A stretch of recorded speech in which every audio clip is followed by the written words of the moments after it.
Hello, so it's me again, and in this video we will be talking about the powers of Congress, still sa topic ng Legislative Department Article 6 of the 1987 Constitution.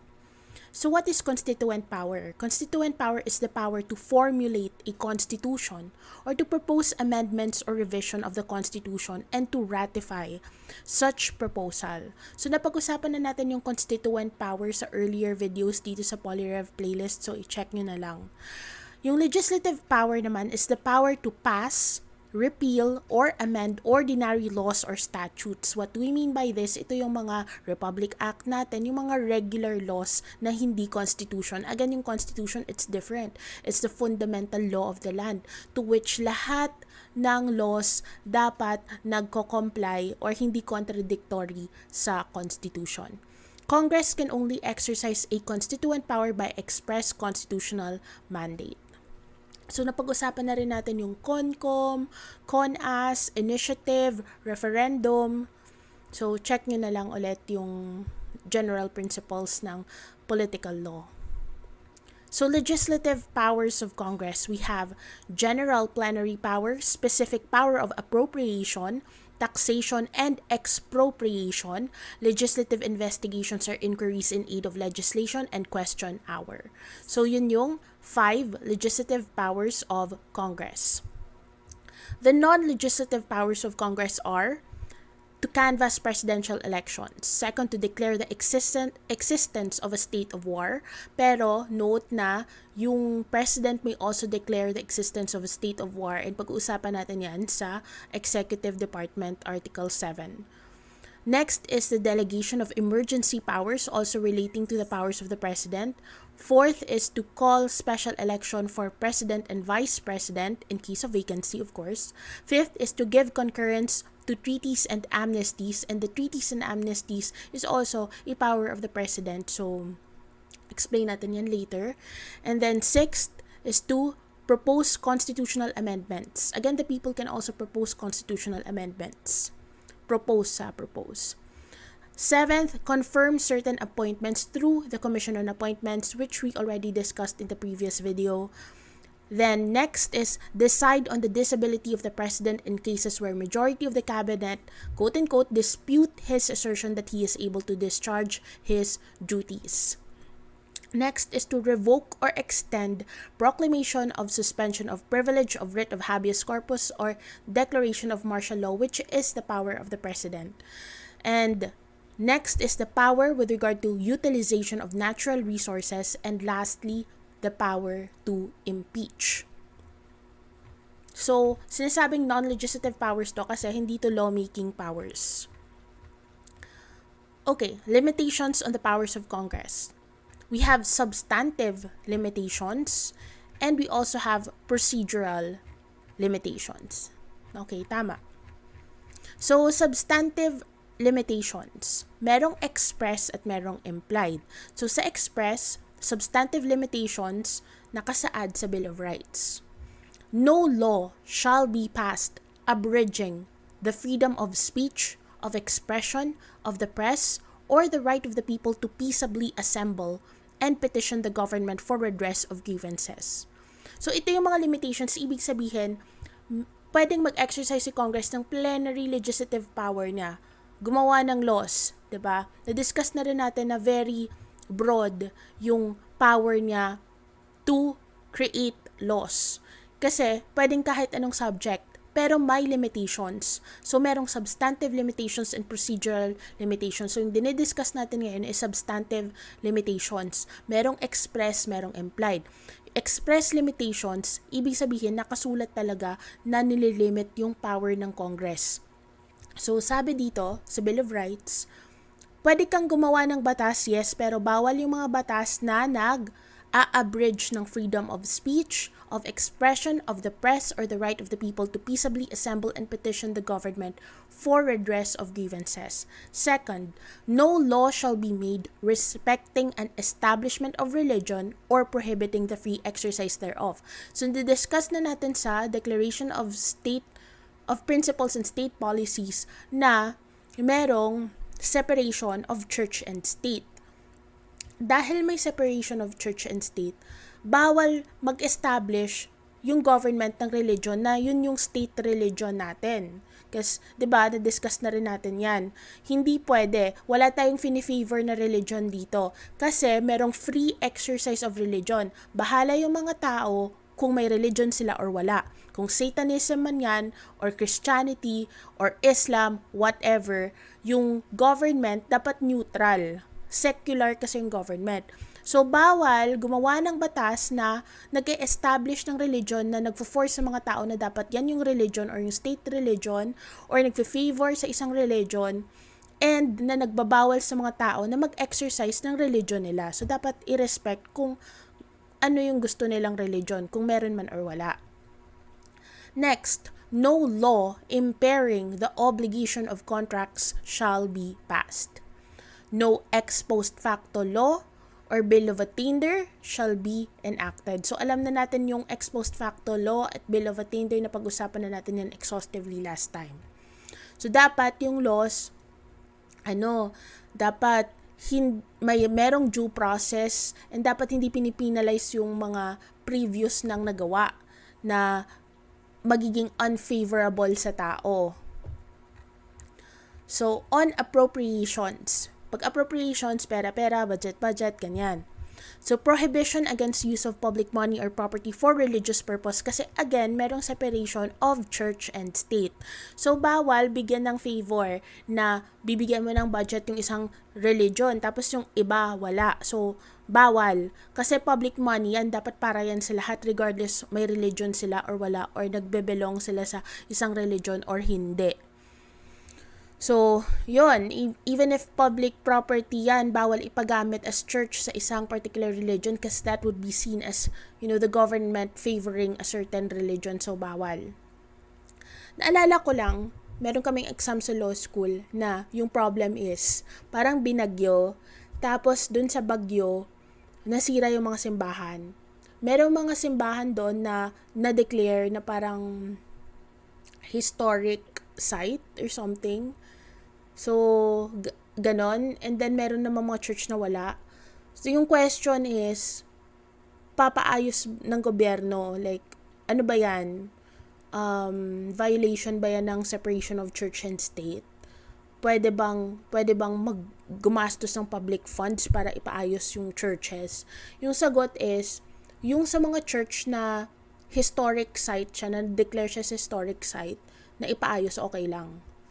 Okay lang gamitin yung public funds. Pero yung magtayo ng mga bagong simbahan para sa mga nasira na hindi naman historic sites or paayusin yung mga simbahan na hindi naman declared as historic sites, bawal. Kasi yung mga historic sites na yan, merong something yan sa arts and science or sa cultural historic I forgot the term.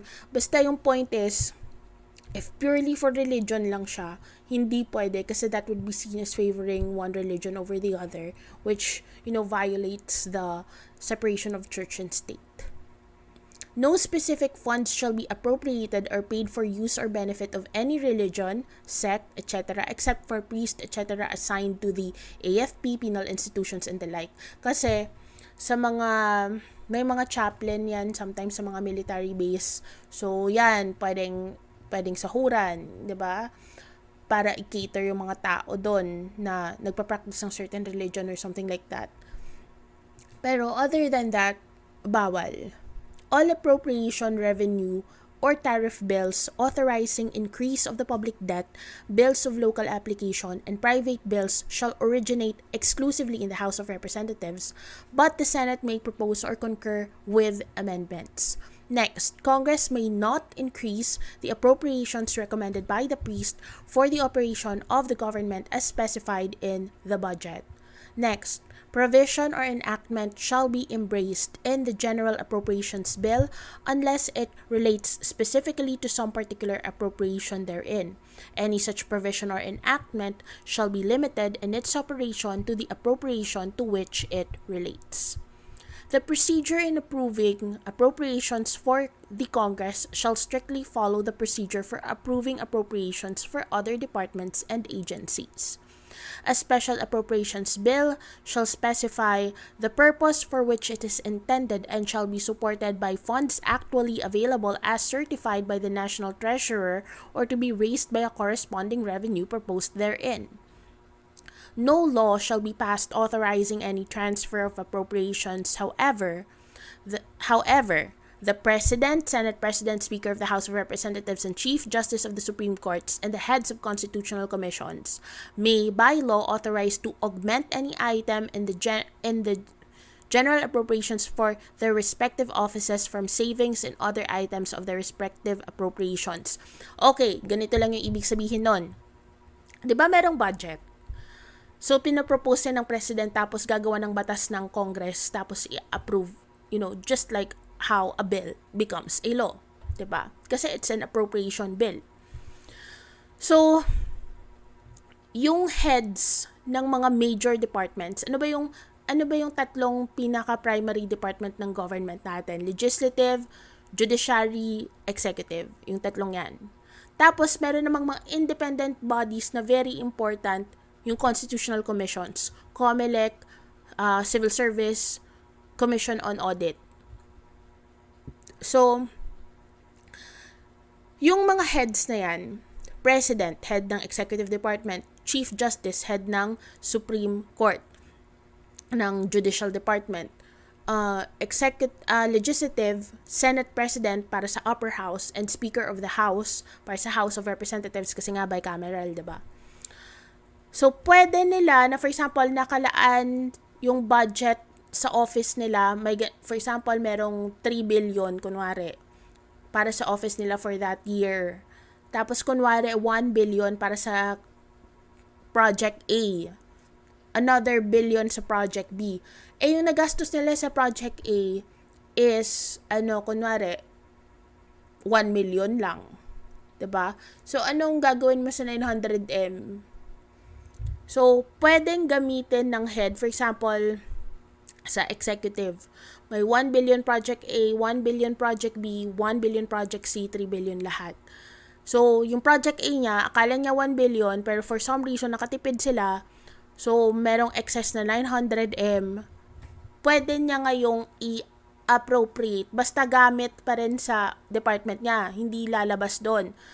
Sa office pa rin niya, sa executive department pa rin niya gagastusin. Pwede niyang ilagay sa Project B, sa Project C, pwede niyang ilipat. Okay? So, sila lang yung pwedeng maglipat-lipat ng ganun, yung ibabawal. Discretionary funds appropriated for particular officials shall be disbursed only for public purposes to be supported by appropriate vouchers and subject to such guidelines as may be prescribed by law.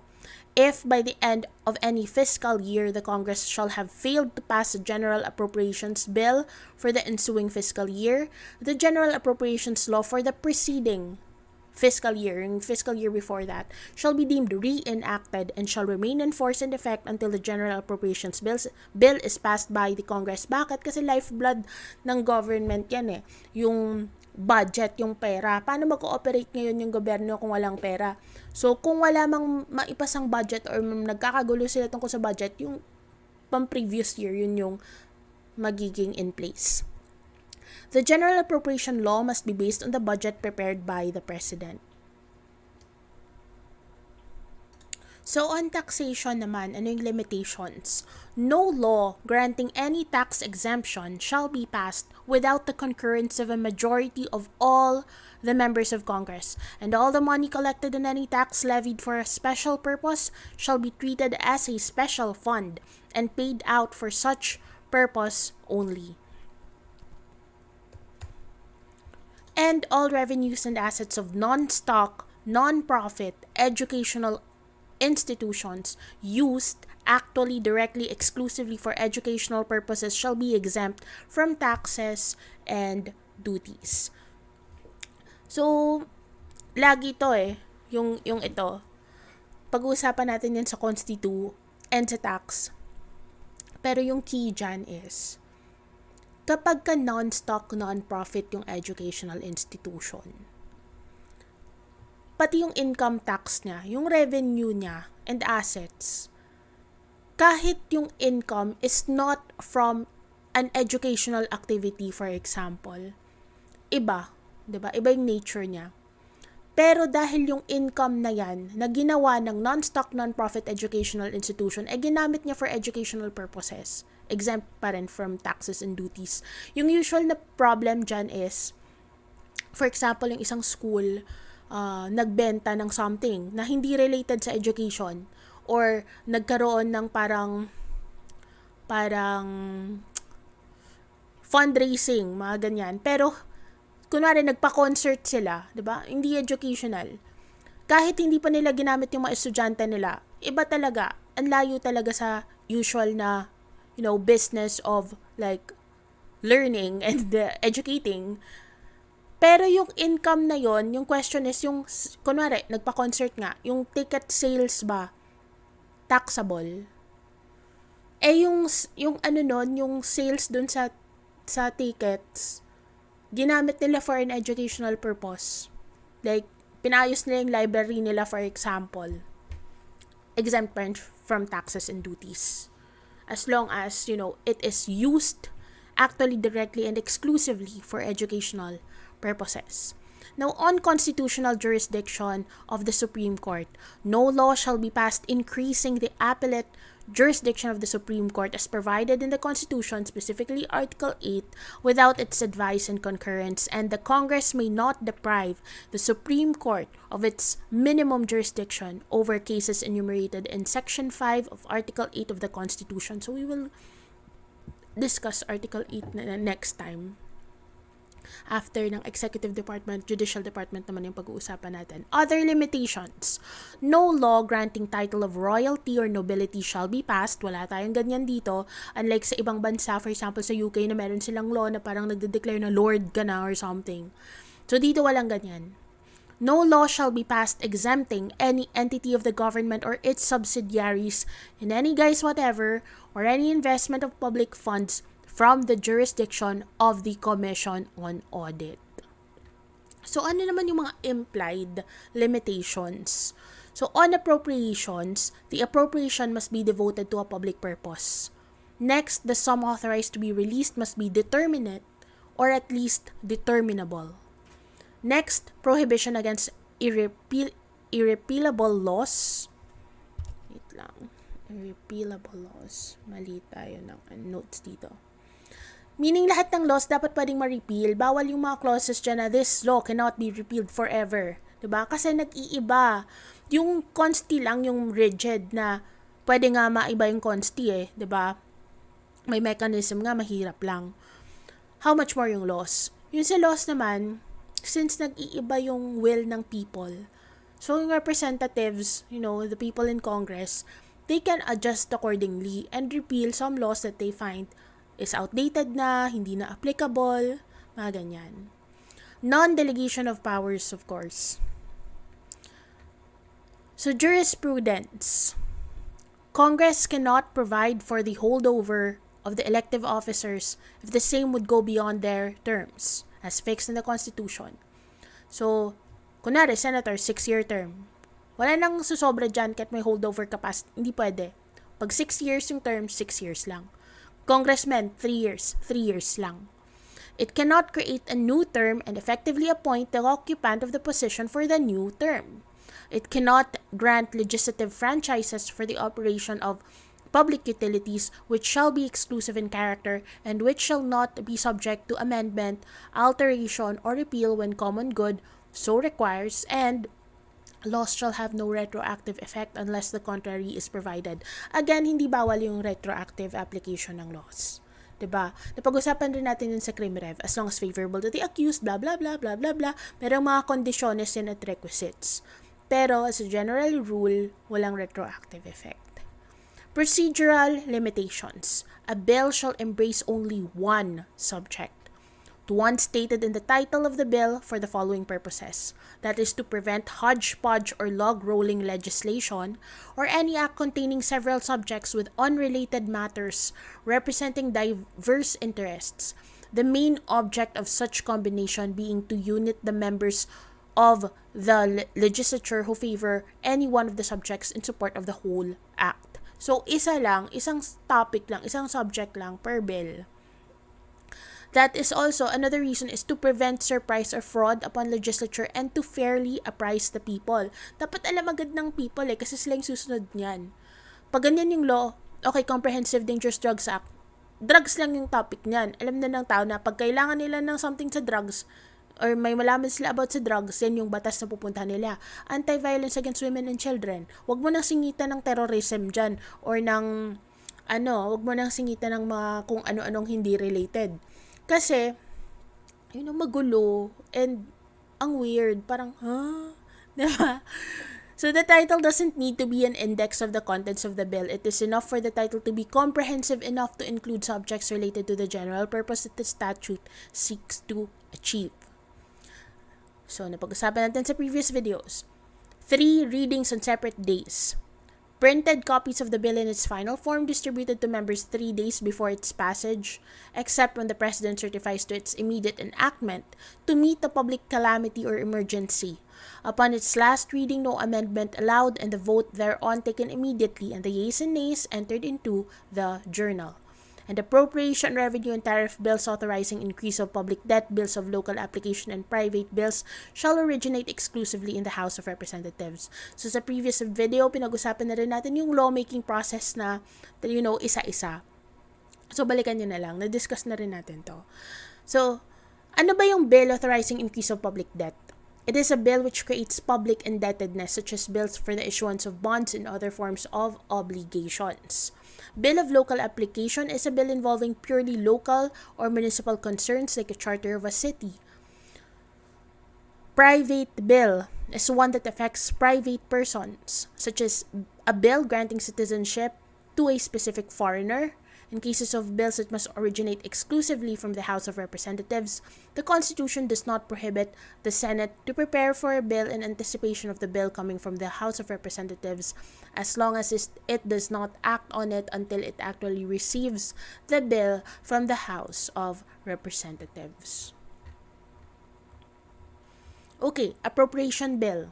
A bill which the primary and specific purpose is to authorize the release of funds from public treasury. General Appropriation Law is a classification of appropriation law that is passed annually, intended for the financial operations of the entire government during one fiscal period, and Special Appropriation Law is another classification of appropriation law that is designed for a specific purpose.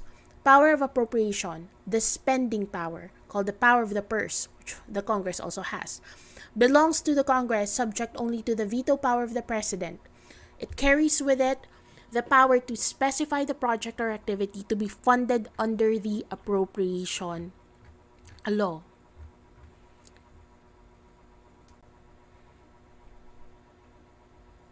Okay, so budgeting process naman yung pag-usapan natin. So, ano yan? 4 lang yan na steps primarily. Explain ko isa-isa yung 4. First is budget preparation. Second, budget legislation. Third, budget execution. And fourth, budget accountability. So, ano yung budget preparation? It's the first step and is essentially tasked upon the executive branch, which is the President, and covers the estimation of government revenues, the determination of budgetary priorities and activities within the constraints imposed by available revenues and by borrowing limits, and the translation of desired priorities and activities into expenditure levels. Next step, budget legislation. Dito na papasok si Congress. Congress enters the picture and deliberates or acts on the budget proposals of the President. Pag-iisipan nila, tama ba itong inaano ng President? Sira ulo ba siya? So, i-discuss nila as a body. The Congress, in the exercise of its own judgment and wisdom, formulates an Appropriation Act, precisely following the process established by the Constitution, which specifies that no money may be paid from the Treasury except in accordance with an appropriation made by law. So, nagsisimula to sa House of Representatives, the lower house, not Senate. Next, budget execution. Tasked on the executive, the third phase of the budget process covers various operational aspects of budgeting. And lastly, budget accountability. the evaluation of actual performance and initially approved work targets, obligations incurred, personnel hired, and work accomplished are compared with the targets set at the time the agency budgets were approved. The existence of appropriations and the availability of funds are indispensable prerequisites to or conditions sine qua non for the execution of government contracts. Again, sa budget legislation, Appropriation Bill, General Appropriation Act yung ginagawa dyan. So, pinapasa yan na parang law. Yung sinabi natin last video na merong first reading, second reading, third reading, pwedeng mag-conference committee pa nga kung kailangan. And then, ipapasa doon sa kabilang house. So, from the House of Representatives, ibabato doon sa Senate. Senate, uulitin, first reading, second reading, third reading, okay na, magiging, pipirmahan na ni Senate President, pipirmahan na ni Speaker of the House, tapos pipirmahan ng Secretary ng House of Representatives and Secretary ng Senate. And then, itatransmit na sa President. President, okay ba or hindi? O ibabalik niya. Kapag hindi sila magkasundo, walang appropriation bill, yung sa previous fiscal year, yun yung magte-take effect. Okay, pork barrel. So, pork barrel is an appropriation of government spending meant for localized projects and secured solely or primarily to bring money to representatives' district.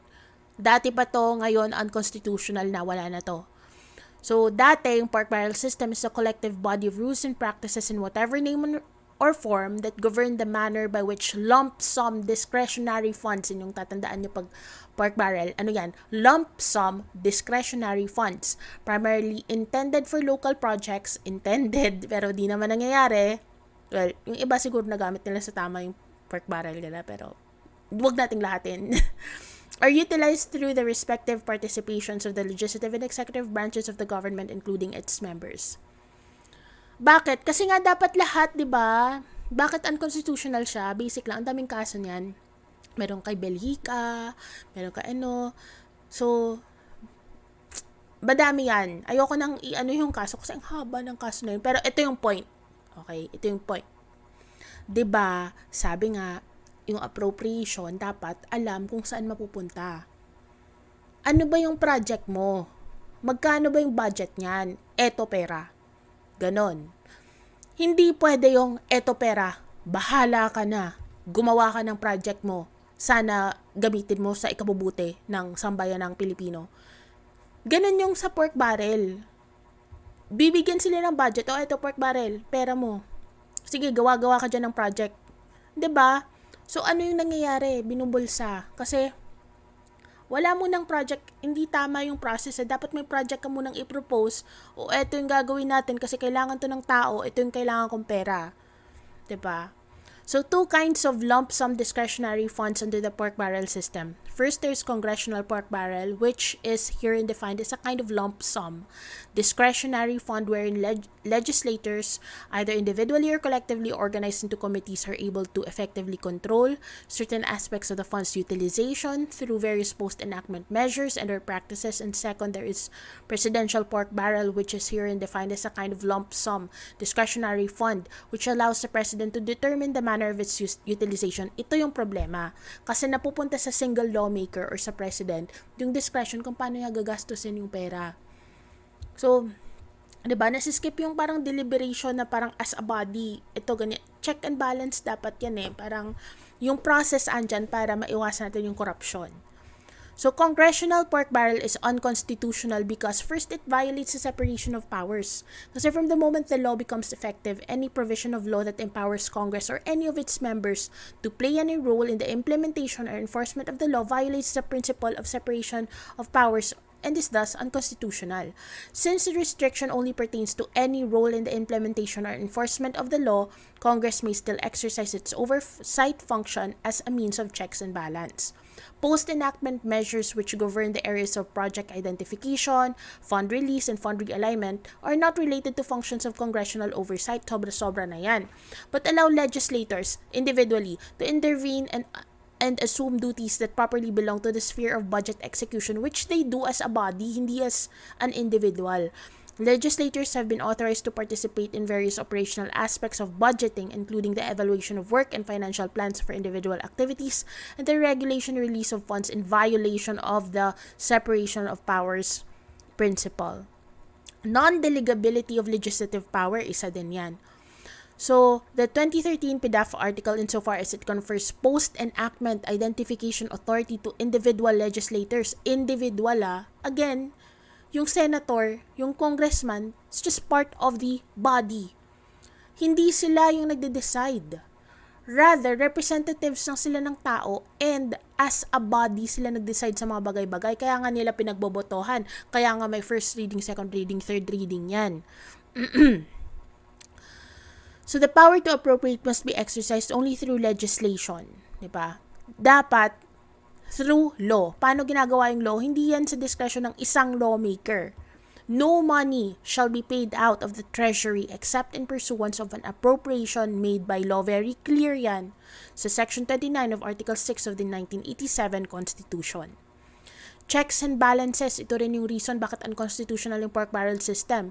Kasi yung lump sum or post-enactive legislative identification budgeting system fosters the creation of a budget within a budget which subverts the prescribed procedure of presentment and consequently impairs the President's power to item veto. Wala din pala kwenteng project, yung budget nyo kasi bibigyan mo rin pala ng pera tas bahala na si lawmaker kung paano niya gagastusin, di ba?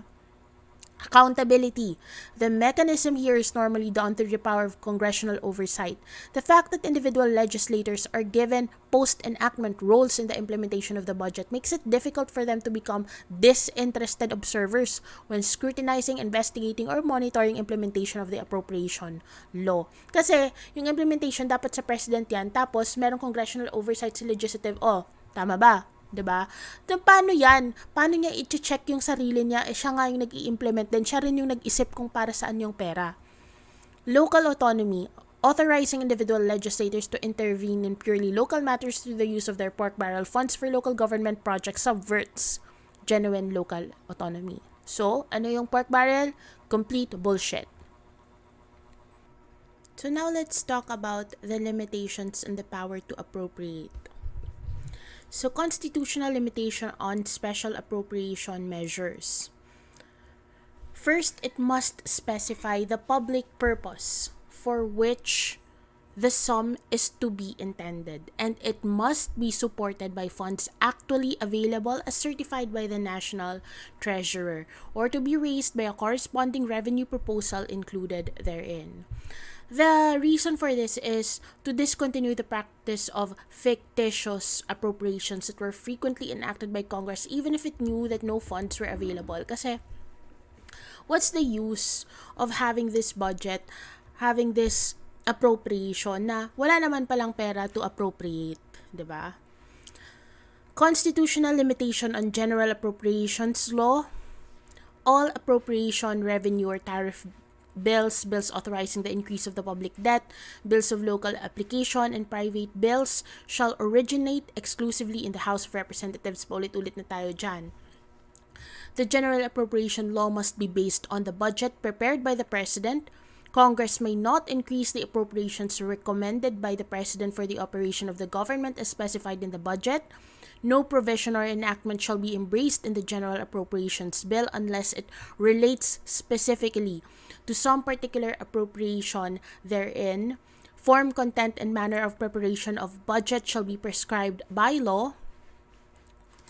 Okay, wait lang, may typo tayo dyan. And shall strictly follow the procedure for approving appropriations for other departments and agencies. So, doctrine of augmentation. Prohibition against enactment of laws authorizing transfer of appropriations. Pero may exceptions na pag-usapan na rin natin kanina. The President, Senate President, Speaker of the House, Chief Justice, and Head of Constitutional Commissions may by law authorize to augment any item in the General Appropriations Law for their respective offices from savings in other items of their respective appropriation. The reason na bakit as a general rule bawal mag-augment yung hindi heads ng departments is to stop the practice in the past of giving the president authority to transfer funds from one department to another or under one appropriation law to another, which in effect invested him with legislative power to appropriate, thereby providing a loophole for violations of the appropriations. Hindi na napupunta sa kung saan dapat mapunta kasi palipat-lipat lagi.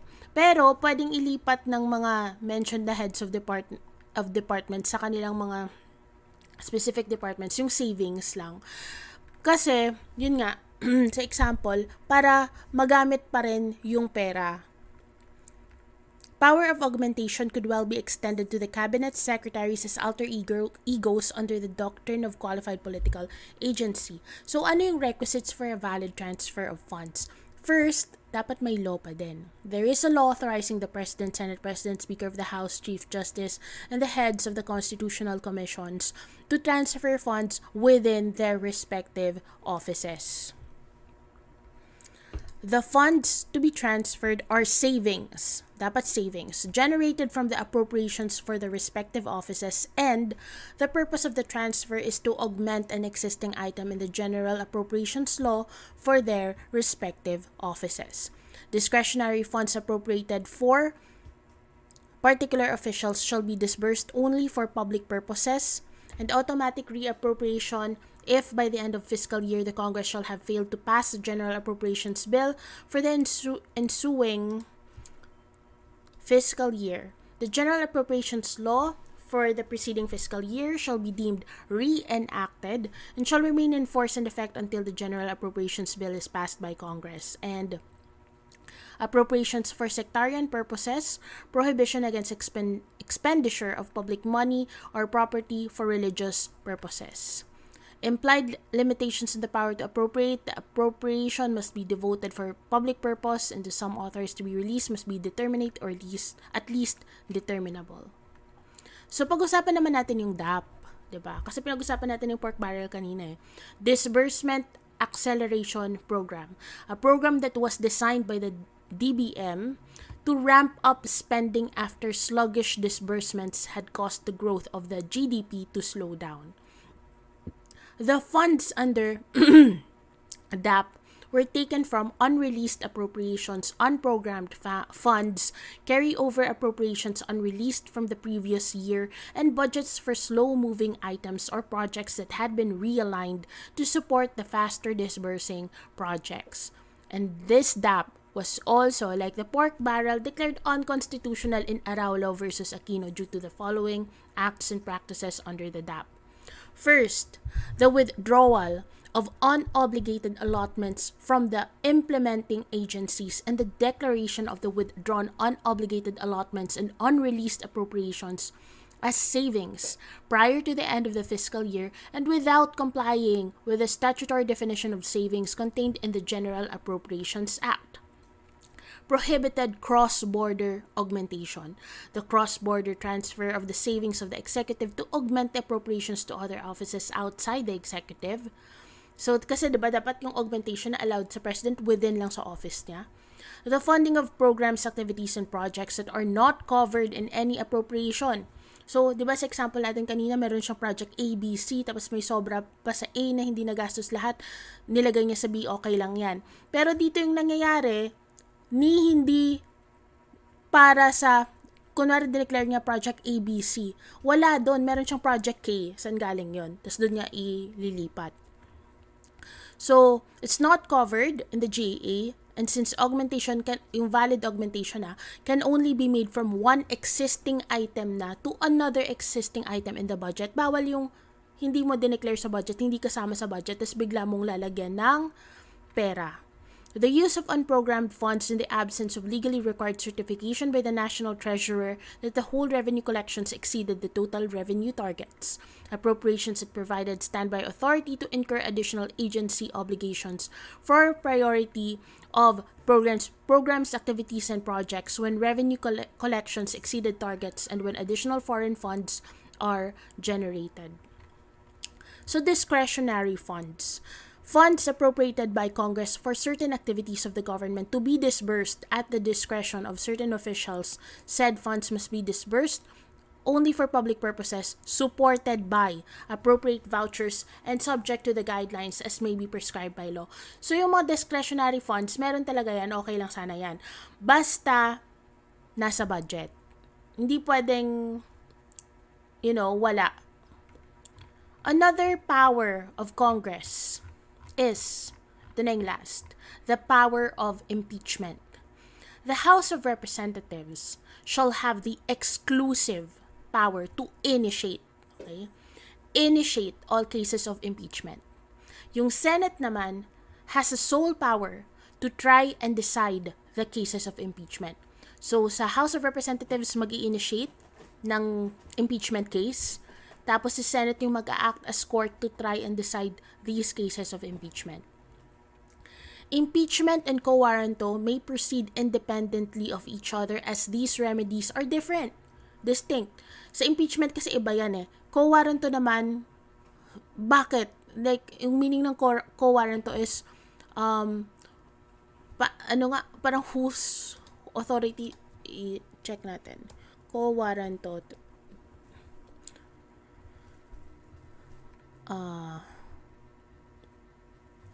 No, gusto ko yung Latin na meaning translation. Latin meaning. By what warrant? By whose authority? Yun. So, bakit, 'di ba? Parang kay Sereno, bakit ka nandyan wala kang qualifications? Parang ganon. So, magkaiba sila. That's why they can proceed independently. The remedies are distinct as to jurisdiction, grounds, applicable rules pertaining to initiation, filing, and dismissal, and limitations. Kasi yung co-warranto sa normal courts yan sa regular courts. Yung impeachment naman, syempre initiated siya by the House of Representatives, which is, not the usual way of initiating a case against someone.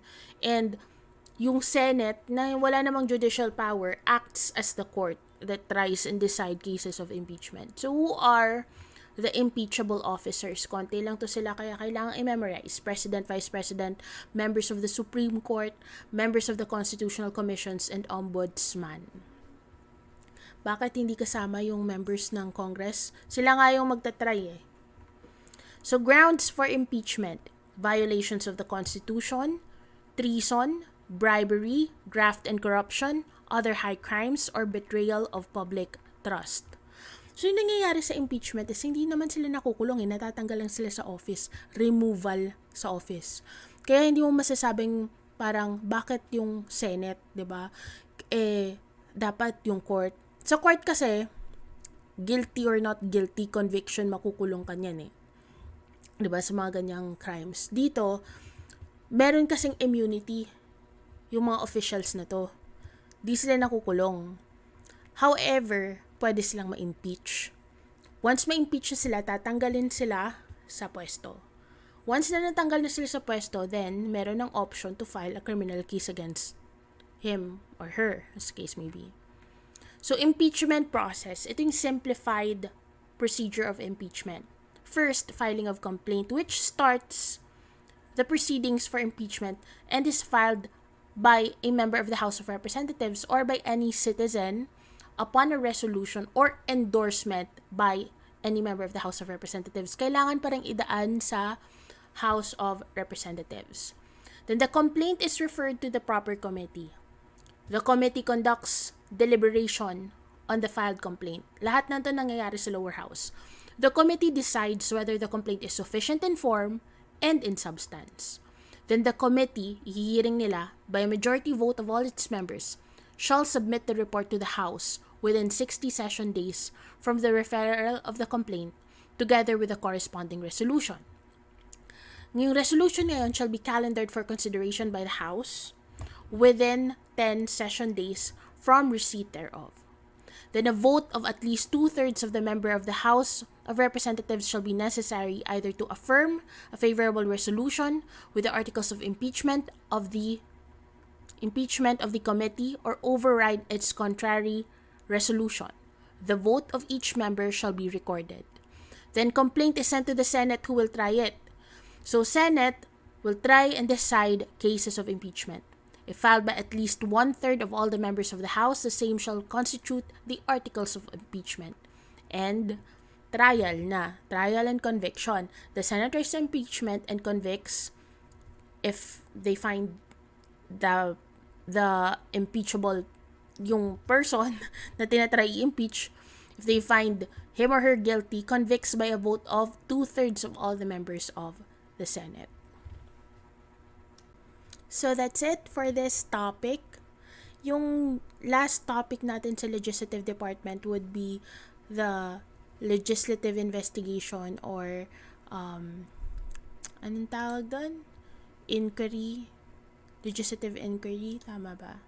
Legislative inquiries, tama. And the oversight function of Congress. I think it will be quite short lang naman. Tapos, that's it. Mag-move on na tayo sa Executive Department, which is medyo mahaba din. And then, Judicial Department. Tapos, Concoms. Yung sa Concoms, siguro, isahin na lang. Ewan ko kung kayang isahin na lang. Magiging mahaba yun pag isahin na lang. Pero I think mas okay na lang na isahin na lang. Kasi you would notice sa description sa mga videos na ina-upload ko, meron namang timestamps dyan eh. So, pwede kayong mag-skip sa topic na gusto nyo. So, kung iisahin nating video yung sa Concoms, pwede kayong mag-skip sa kung anong gusto nyong pakinggan na lecture, whether it's about COMELEC, CST, or COA. Yun na lang, para isang upload na lang. And then, CONSTI2 na, and then PIL, I guess. Baka mag-election law and admin law. Tingnan ko kung kasama siya sa BAR 2024. I think kasama naman siya. Mga other related topics sa political law. Gagawan din natin ng video. Pero, yun. Yung prayo natin is CONSTI2. Tapos, mag-upload na rin ako ng ibang videos para sa ibang subjects. Okay, see you!